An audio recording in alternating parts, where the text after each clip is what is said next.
जय मसीह and good morning. आज इस सुबह के समय प्रभु का वचन है मत्ती 4:5-6। तब इब्लिस उसे पवित्र नगर में ले गया और मंदिर के कंगोरे पर खड़ा किया और उससे कहा, यदि तू परमेश्वर का पुत्र है तो अपने आप को नीचे गिरा दे, क्योंकि लिखा है, वह तेरे विषय में अपने स्वर्गदूतों को आज्ञा देगा और वे तुझे हाथों हाथ उठा लेंगे, कहीं ऐसा न हो कि तेरे पाँव में पत्थर से ठेस लगे।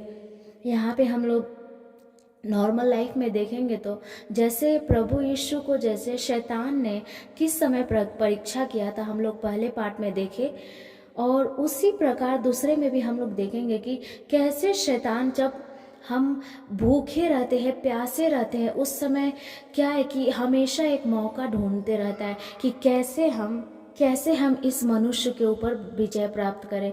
और उसी प्रकार यहाँ पे भी जो शैतान है वो प्रभु यीशु को एक बहुत ऊंचे मंदिर के जो कंगूरे के ऊपर खड़ा किया और उससे कह दी, तू परमेश्वर का पुत्र है तो अपने आप को नीचे गिरा दे।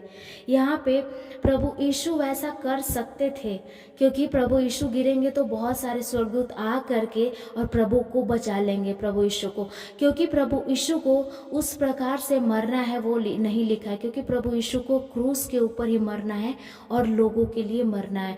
यहाँ पे प्रभु यीशु चाहते तो उस शैतान से बातें कर सकते थे कि नहीं, हम गिर जाएंगे फिर भी मुझे स्वर्गदूत मुझे बचा लेगा, लेकिन प्रभु यीशु उस शैतान से बहस नहीं करते हैं, क्योंकि प्रभु यीशु को पता है कि मुझे क्या करना है और कैसे जवाब देना है।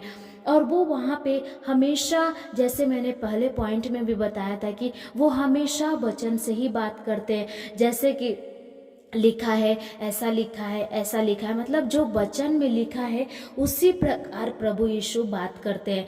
तो याद रहे मेरे फ्रेंड्स कि हमेशा हमें प्रभु का वचन हमें याद रहना है, तभी हम शैतान की चापलूसी बातों से हम लोग सामना कर पाएंगे और उसके ऊपर विजय को प्राप्त कर पाएंगे।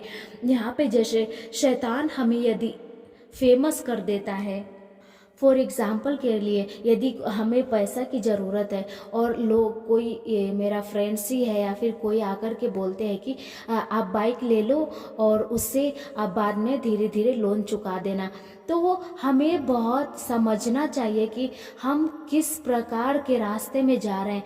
क्या ये फेमस करने का रास्ता है या फिर ये प्रभु यीशु के तरफ का रास्ता है? क्योंकि यदि हम बाइक लेंगे और वो लोन हमें चुकाते चुकाते हमारा जो ज़िंदगी भी ख़त्म हो जाएगा, फिर भी वो लोन नहीं भर पाएगा। क्यों? क्योंकि वो धोखे का एक लोन होता है। इसलिए मेरे फ्रेंड्स, हमेशा जैसे प्रभु ने हमें शैतान के चालबाजों से हमें किस प्रकार उत्तर देना है, हमेशा जो वचन में लिखा है उसी प्रकार हमें उत्तर देना।